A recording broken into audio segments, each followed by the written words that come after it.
Roi du sofa, c'est rare que c'est moi qui pars, mais aujourd'hui, c'est moi qui pars. Mais on reçoit aujourd'hui quelqu'un de très spécial. Oui, Pâtre. Pat Friolet. Vas-y, Patrick. Bref, Patrick Friolet est avec nous. Qui est un de tes bons amis.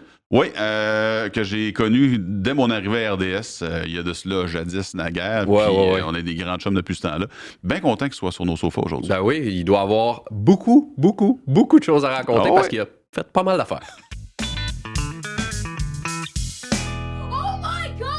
Les réactions exagérées, Michel, tu veux rectifier quelque chose? Tu m'en as parlé un peu, puis ça me fait déjà capoter. Fait que je te laisse aller. Ben, premièrement, je me suis trompé sur le cas de Zach Bolduc. Dans quel sens? Dans le sens où je pensais que ça allait être un marqueur de 30 buts cette année. Okay. Je l'avoue, je me suis trompé, puis vous allez le voir plus tard dans les prochaines productions qu'on va faire. On revient des fois sur des prédictions de début de saison. Puis j'avais dit Zach Bolduc va faire 30 buts. Puis je me suis trompé. Je suis désolé. Chapeau. Mais je me suis trompé. Puis ma réaction exagérée, c'est pas que je me suis trompé. Ma réaction exagérée, c'est que j'ai l'impression que Zach Bolduc va être le digne successeur de Josh Anderson. Puis c'est pas négatif. C'est pas négatif. Ben, moi, je le vois comme négatif quand même. Comment ça? Non, ben, mais... le gars, il a été... Je comprends que l'échange Bolduc-Mailloux, c'est un gars qu'on voyait gros. Mais quand il est arrivé... Mais je trouve que tu lances la serviette vraiment trop vite. Ben non, je lance pas la serviette. C'est correct. Il en faut des Josh Anderson. Il en faut des gars qui font ce que Bolduc et Anderson font. Parce que je vois beaucoup de ressemblances dans leur jeu. Là. OK, les gars patinent vite. Okay? Ouais. Les gars ont un bon lancer. Josh Anderson, il n'a pas de finish pantoute, mais... Ben, ouais, mais il a quand même déjà fait une saison de 27 buts. Il a déjà une autre saison de 20 buts. Zach Bolduc a déjà une saison de 20 buts aussi. Les deux plaquent fort. Ouais. La seule différence, c'est le physique. Anderson est plus grand, plus large. Mais à part ça, là, c'est le même trajet que je vois. Puis c'est correct. Il en faut des gars qui patinent vite en ligne droite. Il en faut des gars qui lancent quand ils peuvent, puis qu'ils lancent fort, puis que ça arrive souvent dans la bedaine du goaler ou à côté du net. C'est plate à dire. On aimerait tout ça qu'ils en fassent des 50 buts. Ça n'arrivera pas. Mais il en faut des gars qui jouent physique, qui jouent intense. Il y a une différence entre faire 50 buts puis en faire 20 ou... Tu sais, c'est correct le 27, là, mais d'en faire 20 au max, j'ai l'impression que tu le vends à rabais. Là. Non. Tu vends son potentiel à rabais. Je trouve que son plafond est pas mal là. 20, 25 buts si ça va bien. Puis c'est correct, c'est un bon... 22 ans. Je sais, mais c'est la même affaire que Josh Anderson. Quand il est arrivé à Montréal, là, ils l'ont mis sur le premier trio. Ouais. Puis tout le monde, hey, ça va marcher, il va faire 30 buts. Ouais. Non, ils l'ont mis sur le deuxième trio. Ça va marcher, il est gros, il est grand, il est fort. Non, ça n'a pas marché. Puis là, il le met sur le troisième trio, quatrième trio, puis il s'est trouvé un rôle, puis c'est bon. Il en faut des gars comme ça. Bolduc, il arrive à Montréal. Mettre le premier power play. Ça va marcher. Ouais, ça a marché au début. Il a fait 3 buts en 3 games. Là, mais après ça, tu fais que, ouais, OK. Fait que là, on le descend avec un autre trio. Là, ça marche pas. Fait que là, ils l'ont redescendu encore dans le line-up. Puis il va trouver sa place. Puis sa place, je pense que c'est sur le 3e, 4e trio. Puis ça va être excellent. Il va être un très bon joueur, le 3, 4e trio. 4e trio, hein, tant que ça. Ben, mettons là, Josh Anderson. Tu le prends-tu un gars de 3 ou 4e trio, toi? 3. 3? Bon. Ben, là, en ce moment, je trouve qu'il y a un rôle qui est en train de redéfinir son rôle comme un gars vraiment de profondeur, d'énergie. Mais oui, j'ai l'impression que Bolduc peut faire ça, mais j'ai tellement l'impression qu'il y a comme un potentiel offensif beaucoup plus grand que ça, mais je suis en train de décrire Josh Anderson, mais... C'est ça qu'on s'est dit quand Josh Anderson est arrivé, quand on l'a vu à première pratique. Là, il y avait Romanoff en avant. Il y avait un entraînement. Romanoff patine reculon, puis Anderson arrivait à pleine pine. On dit, il va être bon, Anderson, patine vite. Puis là, on a vu Bolduc arriver. Il va être bon, il score des buts. Puis c'est la même réaction, même mentalité. Fait que c'est pour ça que je les place au même plafond. Je trouve que t'abandonnes trop vite. J'abandonne pas. Moi, je suis content. Au contraire, je trouverais que c'est le plancher de Zach Bolduc. Son plafond, Josh Anderson. Ben, son plafond, c'est un gars de 2e trio. Peut-être pas de premier, je suis d'accord avec toi. Ça sera pas le gars élite dans la Ligue nationale, mais qui est capable quand même de te faire gagner, qui est capable de quand même de marquer des gros buts, d'être bon en avantage numérique. Tu sais, sur le point du bumper, là, je trouve que 20, ça s'approche plus de son plancher. Ça sera peut-être pas 20, son plancher. Il va pas faire 20 buts chaque saison, mais son plafond, je trouve qu'il peut surpasser le 30 buts. Je pense pas... Ben, encore là, tu sais, c'est du développement. Moi, je le vois entre 15 et 25 buts. Ça va toujours aller dans ça. Ce qui est un 3... quatrième trio, puis ça va être un gars de qualité de fond d'alignement. Puis même encore là, admettons qu'il devient un joueur de quatrième trio, là, ben, je pense que les Canadiens vont quand même avoir gagné cet échange-là. Parce que Logan Mailloux, ça va... Ça ressemble à un gars, en bon français, il appelle ça un in-betweener, là, quelqu'un qui va se promener entre la Ligue américaine et la Ligue nationale, mais... Ouais, OK, mais je te trouve dur quand même. J'accepte ton raisonnement, tout ce qui est derrière ça, mais je vais aussi accepter tes excuses à la fin de la saison ou à la saison 3 des Rois du Sofa.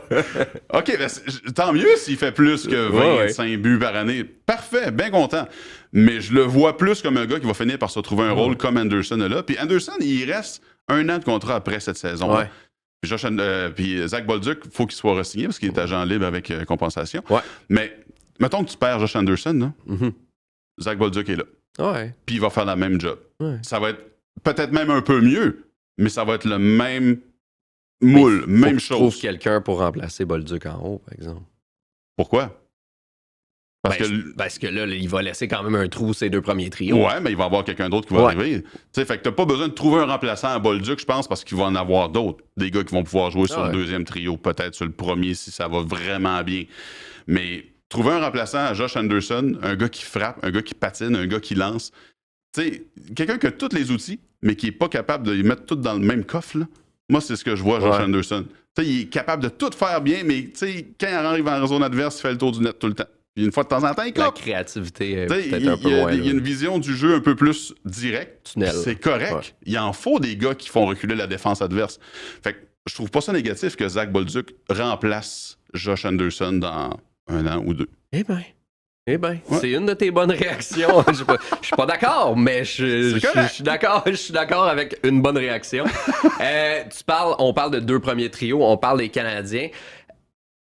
Ivan Demidov a fait parler de lui dans les derniers jours, les dernières semaines, avec tout ce qui s'est passé au niveau de sa marchandise. Ah, les chandails! Les chandails, ça va pas, tu sais, un Ivan Demidov droitier.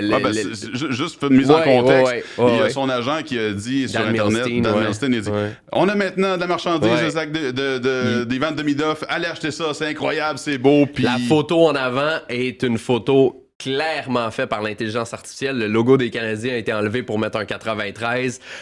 C'est même pas la face d'Ivan Demidov. Puis tu l'as dit, il est droitier sur l'image. Il est droitier sur un des t-shirts alors que normalement il est gaucher.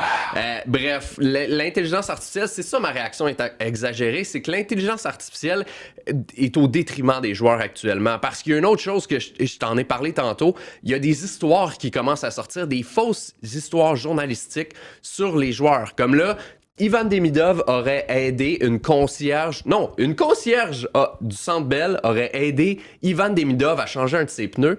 Et le lendemain, Ivan Demidov l'aurait surpris avec un nouveau camion pour la concierge. Mais le problème, c'est que c'est déjà arrivé, la même histoire, avec les mêmes personnages, mais on change Ivan Demidov pour d'autres joueurs de hockey comme Brad Marchand. Puis c'est inventé, là. C'est inventé de toutes pièces, là.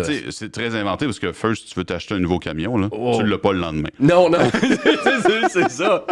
Il y a ça, mais c'est juste... Je trouve ça complètement ridicule, les gens qui prennent l'intelligence artificielle pour créer de fausses nouvelles. La même chose, pour les chandails d'Ivan Demidov, c'est clairement l'intelligence artificielle qui a été utilisée pour ça. Ashton Genty au football dans la NFL, ça c'est une histoire cute. Encore, Demidov, la fausse histoire, c'est une histoire cute. Mais Genty aurait sauvé un restaurant de la faillite en donnant 20 000 $ au restaurant.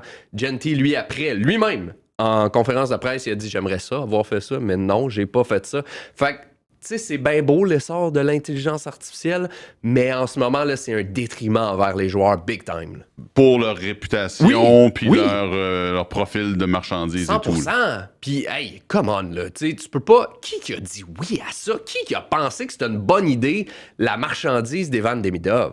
Ben, à la base, c'est une bonne idée. Oui, mais... Mais ça dépend comment t'as fait cette idée-là. Tu sais, le contenu et le contenant ont peut-être un petit peu... à retravailler. Effectivement. Puis on s'entend que de la marchandise d'Ivan Demidov, les Canadiens en ont.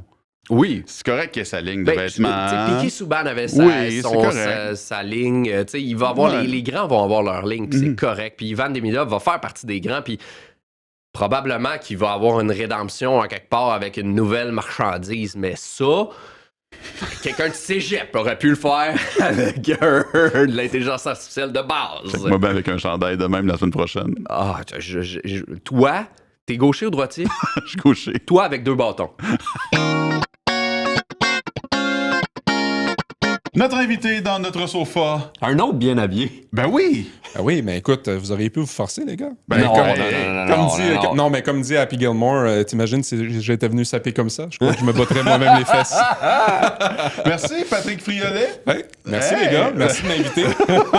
Ben, c'était ça, bye! Hey, salut! Ça m'a fait plaisir. Ben non, Pat, avant que là, présentement, t'es sur le B des Canadiens, Oui. tu suis l'équipe partout, pis tout ça. On complète le trio. Oui, c'est vrai, on oui, a fait après le Luc G. et Andréane. Oui, on fait Pat. Ben oui. Voilà. Mais là, Pat est sur le B des Canadiens, mais tu sais, Pat puis moi, on se connaît depuis Depuis, quasiment 20 l'entrée, ans. là. oui, t'es rentré à RDS en 2005? 2007. 2007? Ouais. Ouais. Toi, t'es rentré en quelle année? 2003. Hein? Oh, t'es un vieux de la vieille. Ah oui, Ça fait 22 ans que t'es à RDS? voilà. J'étais un genou à l'époque. Ben oui, t'avais quel âge? 3 ans? J'avais 20 ans. Do the math.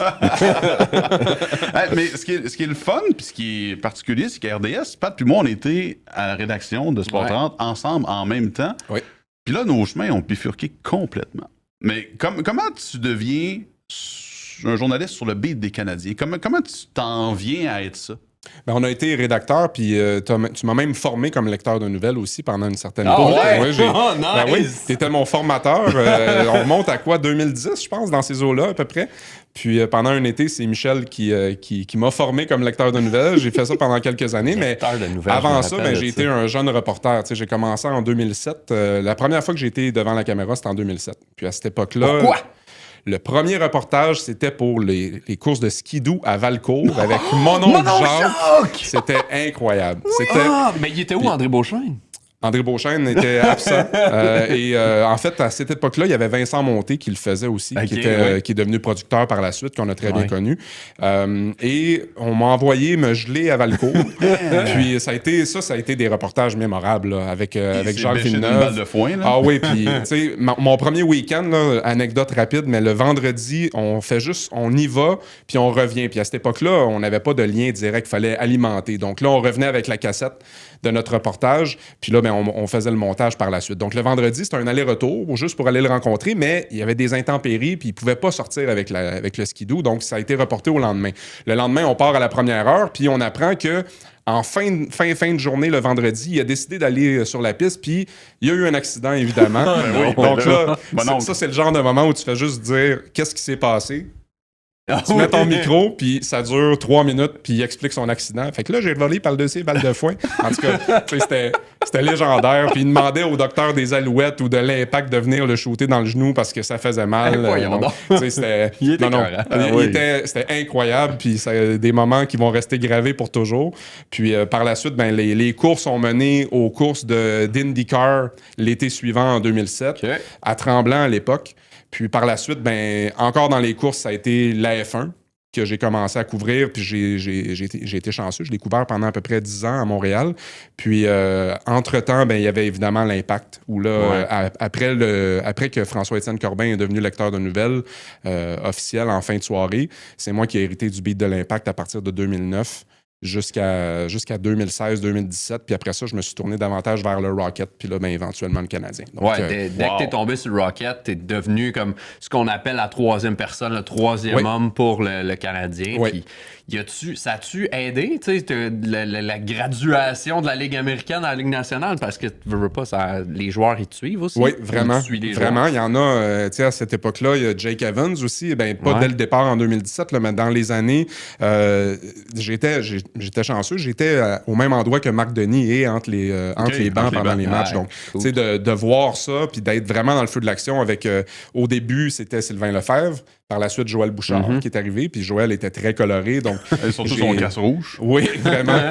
Puis j'ai beaucoup appris d'un coach comme Joël Bouchard parce qu'il était très généreux, il nous Ouais. expliquait les choses, puis ça m'a permis de voir le hockey d'un œil différent aussi. Puis Martin Saint-Louis est très comme ça aussi, tu sais, il t'encourage à regarder loin de la rondelle. sais, on a tendance à regarder toujours le joueur qui a la rondelle, mais j'essaie de me forcer à tasser mes yeux de la rondelle des fois pour voir qu'est-ce que les autres joueurs font pendant une action donnée. Puis c'est là où tu comprends encore plus comment on veut jouer, comment les joueurs se comportent, puis l'espèce de jeu sans la rondelle qui est important parce que les joueurs veulent se démarquer. Puis, Y a-tu un joueur qui t'impressionne sans la rondelle, justement? Tu regardes les Canadiens et tu dis, OK, lui, il est vraiment... Pas de puck, là, il est vraiment bon. Ben, dans les nouveaux, on parle beaucoup d'Oliver Kapanen parce que, tu sais, il complète Demidov. Mais pourquoi il complète Demidov? Parce que pendant que Demidov attire l'attention avec la rondelle, lui, il se pose pas de questions. Il trouve l'espace, il est capable de se démarquer, puis il fait partie des meilleurs recrues pour marquer des buts depuis le début de l'année parce qu'il a un sens du jeu. Offensivement, il sait comment se placer, puis il va se placer devant le filet, puis il marque des buts. L'entrevue d'avant-match. Oui.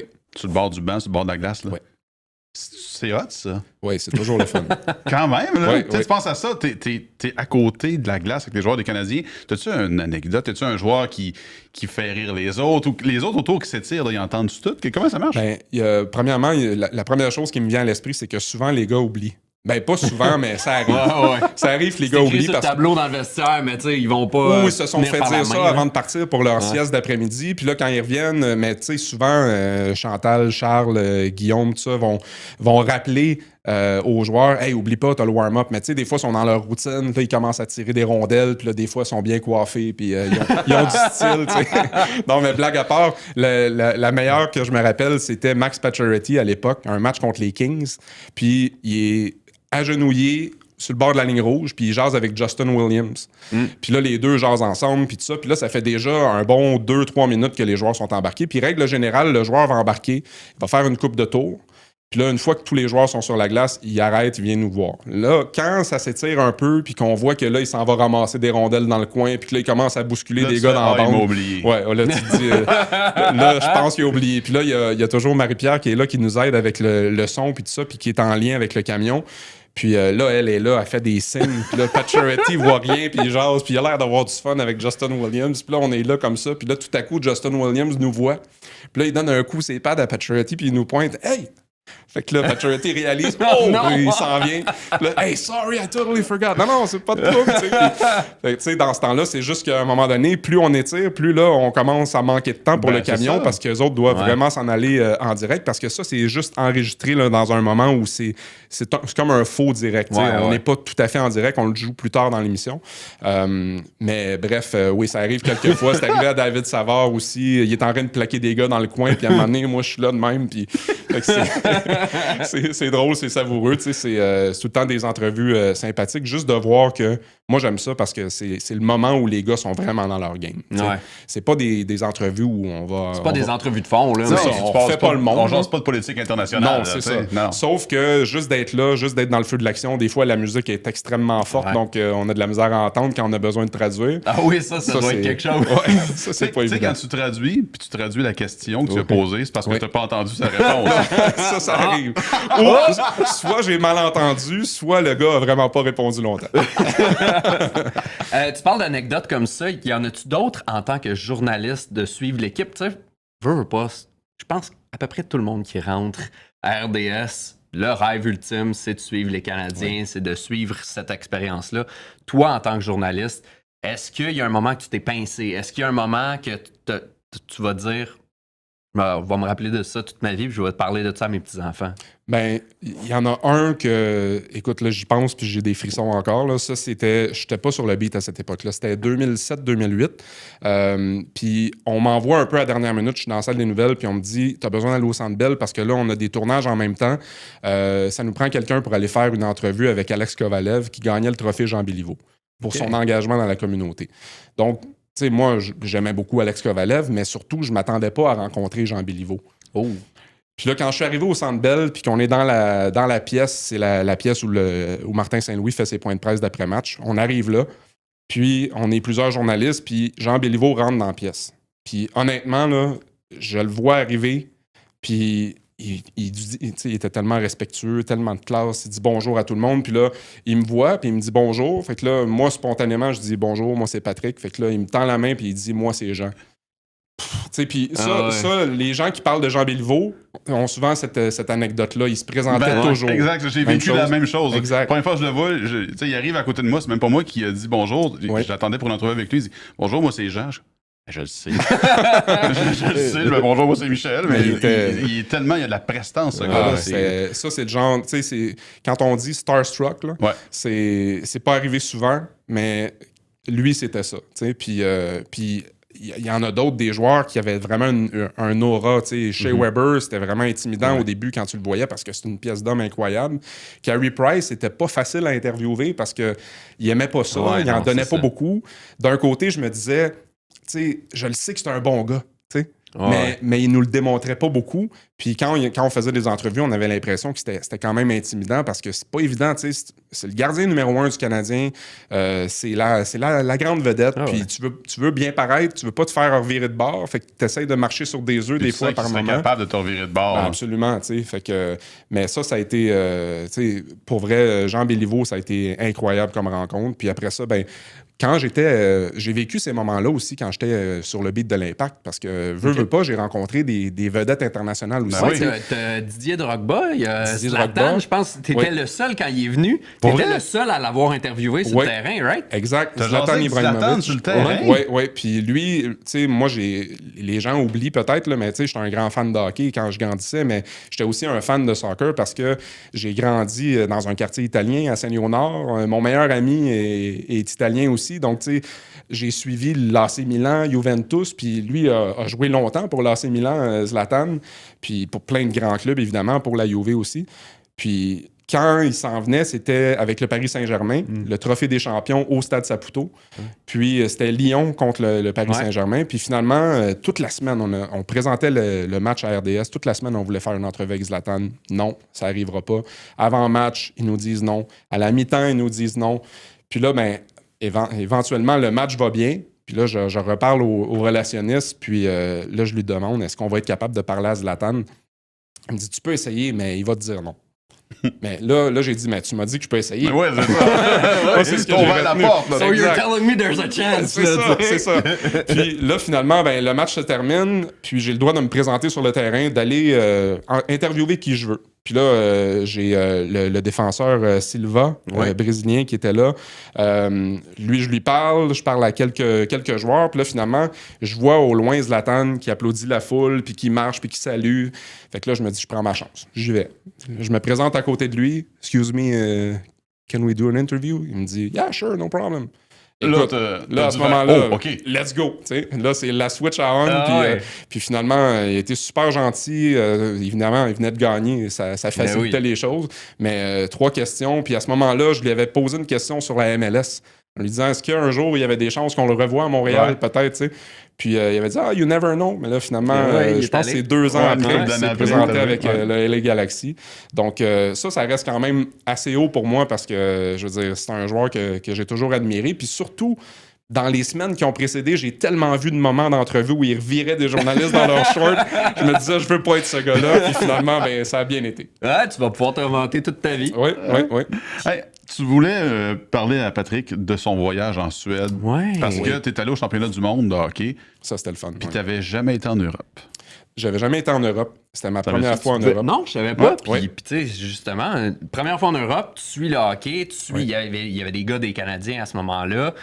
Comment ça s'est passé? Décris-nous ça, là. Ça a été vraiment une belle expérience. Tu sais. Puis en fait, j'étais seul de RDS.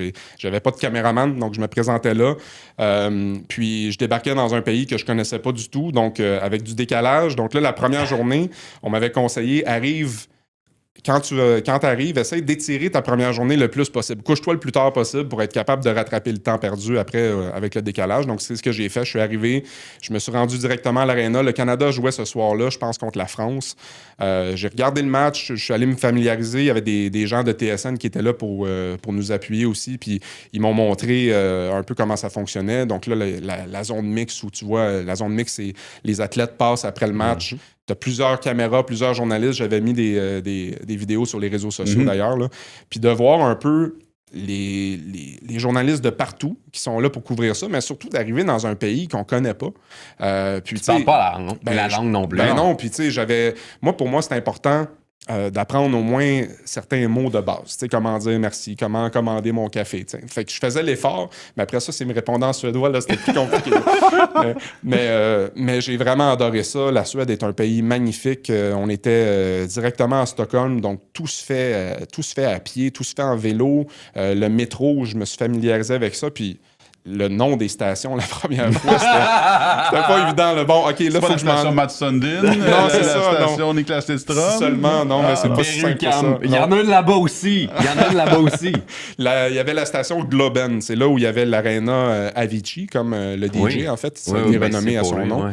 Puis c'est là où les matchs avaient lieu.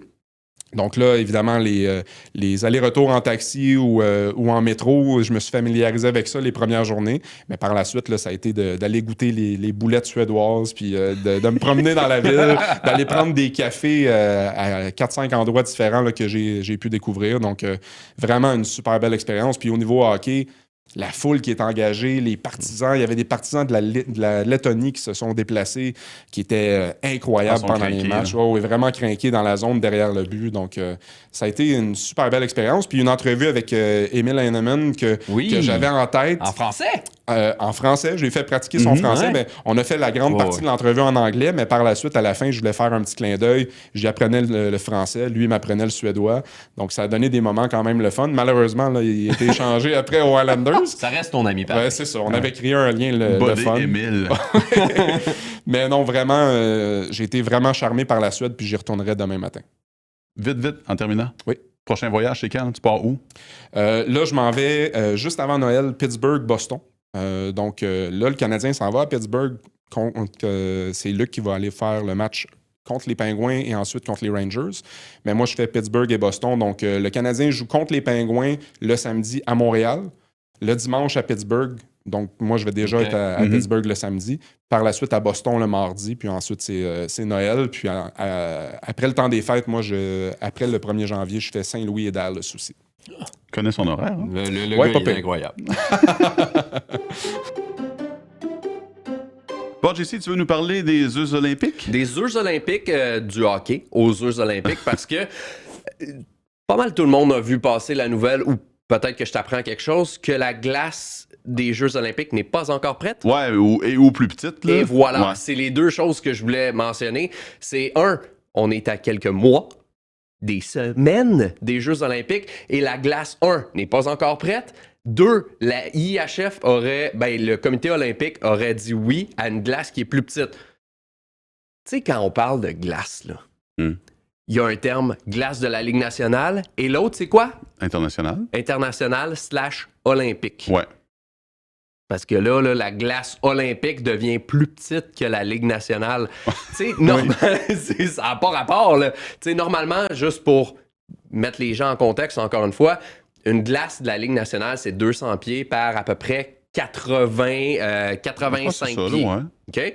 Une glace internationale va avoir 15 pieds de plus en largeur pour avoir plus de créativité offensive. Et même Mike Sullivan a mentionné qu'il trouve déjà aberrant que la LNH ait encore le même glace standard depuis les années 50, qu'il n'y a pas d'évolution à ce niveau-là.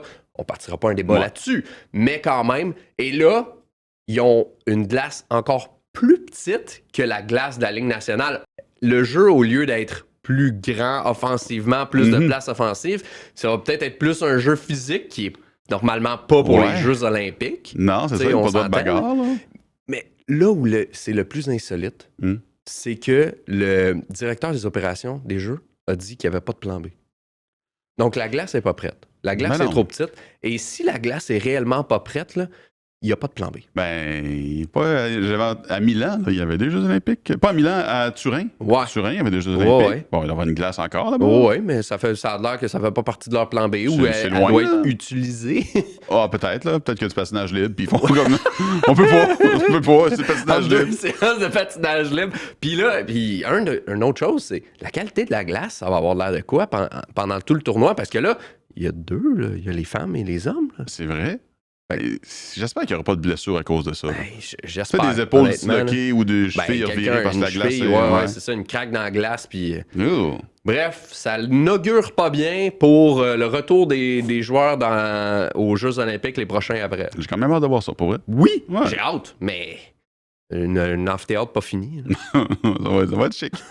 Hey, moi, je te parle de ballon coup de pied. OK. Soccer, Trinity Rodman, la fille de Dennis Rodman, Ouais. elle joue pour le Spirit de Washington dans la NWSL aux États-Unis, qui est la grosse ligue Ouais. de soccer féminin là-bas. Puis là, son contrat est terminé. Fait qu'il faut qu'elle signe un nouveau contrat. Elle s'est entendue avec l'équipe. Un contrat de 4 ans pour un peu plus d'1 million par saison. Ce qui est quand même très bon. C'est bon, c'est bon. C'est excellent, OK? C'est bon. L'équipe là, a offert le contrat. La joueuse veut. L'agent veut. La Ligue veut pas. La Ligue a dit non. La commissaire de la Ligue, qui s'appelle Jessica Berman, refuse d'accepter le contrat Pourquoi? parce qu'elle dit ça va à l'encontre de l'esprit de la Ligue. Puis, by the way, elle joue pour le Spirit de Washington. L'esprit de la Ligue. Mais elle dit ça va à l'encontre de l'esprit de la Ligue parce que le salaire va en escaladant. Fait qu'elle va gagner plus cher dans les années futures. Tu sais. Mais au début, elle gagne moins qu'1 million, puis dernière année, elle gagne plus qu'1 million. OK. Fait que là, la commissaire a dit non. Puis là, la Ligue a émis un communiqué en disant on veut vraiment qu'elle s'entende, on veut qu'elle reste avec nous autres dans cette ligue-là. Fait qu'on va tout faire pour que le contrat respecte les règlements. Mais le contrat respecte les règlements. Il n'y a aucun règlement enfreint. Il n'y a rien qui dit que la joueuse ne peut pas gagner un salaire qui escalade. Fait que là, t'as plein d'équipes européennes qui ont vu Ben jouer. oui. Ils l'ont vu jouer, Les Trinity autres. Rodman, puis ont fait nous autres, on la prendrait, puis on serait game de payer ce salaire-là. Mais elle, Rodman, elle veut continuer à jouer aux États-Unis, elle veut rester chez eux. Ouais. Tout le monde est d'accord, sauf la commissaire qui fait que non. Voyons, non, C'est n'importe quoi. Je sais pas comment ça va se régler, j'ai bien aucune ridicule. idée, mais c'est ridicule. Fait que là, t'as l'équipe, t'as la joueuse, t'as l'agent, tout le monde est comme, ben là, comment, là? On est d'accord, là? Ben là. T'as juste à faire, OK, mais la Ligue veut pas. Retirer la commissaire. C'est peut-être ça qui va arriver, je sais pas, parce que, tu sais, imagine, là, elle a fait monter le salaire de toutes les joueuses aussi, oui. ce qui est bon, elle fait monter Ben oui. le niveau de la marée, mais la commissaire veut pas. Aucune idée. OK. Ouais, c'est mystérieux, mais c'est ça qui arrive pareil. OK. Mm.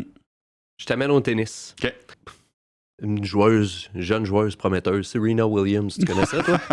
Oui, ça me dit quoi? J'ai entendu parler. Jeune, 44 ans, là, mais... C'est plus jeune que moi, c'est jeune. Oh, oui, d'accord. La semaine dernière, il y a comme eu une tollée parce que il y a eu une rumeur comme quoi elle allait revenir au jeu. Ouais, j'ai vu passer ça. Contexte. Encore une fois, c'est important de mettre en contexte. Ben oui. 2022, elle annonce sa retraite après l'US Open. Quand tu annonces ta retraite, tu deviens statut retraité. Retraité veut dire que tu enlèves ton nom des joueuses qui peuvent passer un test antidopage OK. parce que tu joues plus. T'arrêtes. Plus besoin de passer de test antidopage. Mais là, pour revenir à faire un retour au jeu, il faut que tu remettes ton nom dans ce groupe de joueuses pour un Ben ouais. contrôle antidopage. Et en octobre, le nom de Serena Williams est réapparu dans Au mois le d'octobre? groupe, au mois d'octobre. Et là, ça vient de sortir OK. que c'est réapparu. Et là, tout le monde s'est dit, mais là, on s'entend, elle est retraitée. Pourquoi elle remettrait son nom là-dedans? Elle veut faire un retour au jeu. Mais là, quand la nouvelle est sortie, Ouais. Serena elle-même est sortie sur X en disant, c'est de la foutaise, hein. Arrêtez, là, je reviendrai pas au jeu. Qui dit vrai, qui dit pas vrai? Parce que si t'es la GOAT, là, tu Ouais. reviens au jeu, là, tu veux-tu que ça soit une nouvelle de même de ton nom? Non, tu veux l'annoncer comme faux, Exact. mais attends, tu sais, quand Venus jouait en double avec Leila Fernandez, Serena était là, puis elle trouvait ça le fun. Ouais. Penses-tu qu'elle pourrait revenir, mais pas en simple, elle pourrait revenir en double? C'est exactement ce que les gens pensent actuellement. Bon, Ils vois-tu? pensent que, parce que t'as pas le choix de remettre ton nom dans le contrôle antidopage, ils pensent que Serena pourrait revenir parce que Venus vient de revenir elle aussi. Ben oui, là. Elle a encore là, annoncé Venus. qu'elle revenait. Donc là, est-ce qu'il va y avoir le duo des sœurs? C'est potentiellement ça qui va arriver. Mais là, reviendra pas. Un petit spoiler alert, là, d'après moi, elle va revenir, mais elle va revenir en double. Puis, mais c'est juste plate comment ça a été découvert ou annoncé. Ouais, j'avoue. Hey, moi, je nous reste aux États-Unis. Je nous garde là-bas, à New York. C'était les élections, il n'y a pas longtemps. Ouais. Puis c'est Zoran... Oui. Pardon, j'ai perdu ma voix. C'est Zoran Mamdani qui a gagné les élections de New York. Oui. Quand les gens allaient voter, t'avais le choix de plusieurs candidats, puis t'avais une petite ligne en bas où tu pouvais mettre les candidats que tu voulais. Oh non. Tu pouvais nommer le nom que tu veux. Puis il y a plein de noms de sportifs qui sont sortis. Pour vrai? Oui. Il y a plein de noms que personne ne connaît vraiment. Ok. Là, tu peux voter pour ton voisin, puis il y a un vote, là, mais il y a plein de noms de sportifs connus qui sont sortis. Il y a Lou Gehrig. Il est décédé. Il est mort. Il y a quelqu'un qui a voté quand même pour Lou Gehrig. Hank Aaron. Mais voyons. Ouais, ils ont quand même eu un vote. Pete Alonso, des Mets. 3 votes. Il y a 3 personnes qui ont dit, moi, je pense que Pete Alonso devrait être le maire de New York. Mais il est même plus avec l'équipe. Voilà. Jackson Dart, Ok. des Giants. All right. 3 votes aussi. Pas assez commotionné, lui. Cam Scadaboo, Oh yeah! Hey, imagine. il y a eu un vote. Imagine Cam Scalaboo. Arrive à l'hôtel de ville, tout le parle monde ça, déchire ouais, le c'est chemise, monte le chest. Oh, wow. Il y a Drake May, OK. des Patriots. Les Patriots. Un gars des Patriots, maire de New York. Jalen Hurts. OK. OK. Philadelphie. Tom Brady. Ah! Hein? Il pourrait déménager à New York. Et il y a Aaron Judge. Ça! Il a reçu 11 votes. 11 votes! Quand même. Puis, il y a un gars des Knicks qui en a reçu 26. Nice! Mais aussi, de tous les noms qui ont été écrits, là, il y a 543 bulletins de vote qui avaient un nom illisible. Ah! Fait que d'après moi, il y en a 2-3 qui ont voté pour Jean-Christophe Non, Bertrand. c'est pour toi! C'est pour toi, Mike! Hey, Mike the Strike, maire de New York. Votez pour moi. Le film est incroyable! Qu'est-ce que tu vas-tu regarder sur ton sofa, Jean-Christophe? Un mercredi hockey, Michel. OK. À 19h à RDS, il y a le Rocket de Laval qui joue contre les Marlies. Rocket, premier de la division. Marlies, c'est un petit peu plus difficile. 10 points en arrière, mais quand même, c'est toujours une belle rivalité. Laval-Toronto, Montréal-Toronto, on le sait, ça s'aime pas beaucoup. Non. Mais, 21h, RDS 2. La série rivalité Canada-États-Unis Ah chez oui! le hockey féminin. C'est vrai. On parlait des Jeux olympiques qui s'en viennent bientôt. C'est la préparation parfaite pour les Jeux olympiques. Ça va être à regarder. Tu sais, je pense que, sans être méchant, on se fout un peu de qui va gagner la série rivalité. Ça va être plus la médaille olympique qui va compter, qui risque d'être la finale si on... Mais c'est quand même important, la série rivalité, moi, je trouve. Tu sais, ça met déjà un peu carte sur table. Tu dis, OK, mettons que le Canada gagne 7-1. Tu Ouais. fais, OK. Tu vas leur on jouer est en dans la tête. voiture, là. là. Ouais. Ah ouais. Je pense que c'est important OK, ouais, pour ben, ça. Ça lance un message. Je suis d'accord. Moi, je vois ça comme un petit tournoi préparatif, là, mais des pétés, une coupe de score, là. Ouais, des 8-2, là. Ah, ouais. Facile. Eh oui, easy. Facile. Toi? Jeudi, je regarde 2 affaires en même temps. À RDS et à RDS 2. Jeudi à 19h. Switcher de poste, là. Zapper une fois de temps en temps. Téléphone, l'application Bell, l'application RDS. Ben oui, j'avoue. Ben oui, on prend la belle téléfibre. Ben oui, j'avoue, bonne idée. 2 écrans. À 19h, je regarde le Canadien contre Penguins de Pittsburgh. Canadiens qui vont affronter leur prochain centre numéro 1, Sidney Crosby. C'est direct là, j'allais. J'ai pas dit centre numéro 2, hein. J'ai dit centre numéro 1, Sidney Crosby. Réaction exagérée prochainement. Fait que oui, jeudi 19h, Canadiens contre Penguins et aussi nos sénateurs Oui, contre les Blue Jackets de Columbus. Très bien, les sénateurs cette année. Là. J'avais une réaction exagérée que je pensais peut-être que les sénateurs, puis... Regarde, je vais regarder pour la semaine prochaine. Hey, c'est drôle que tu dises ça parce que moi aussi, j'avais Ok. une réaction On a exagérée. peut-être la même. Moi, est-ce que c'était les sénateurs vont être la meilleure équipe canadienne cette saison? Non. OK, ben moi, ça va être ça. Je vais défendre ça la semaine prochaine. Moi, ça va être les sénateurs vont gagner la Coupe Stanley avant le Canadien. OK. Hein? Dites-nous en commentaire si c'est des bonnes réactions exagérées. Ah, Pas le choix de finir là-dessus. là. je te laisse finir avec ça. Moi, je vais rire.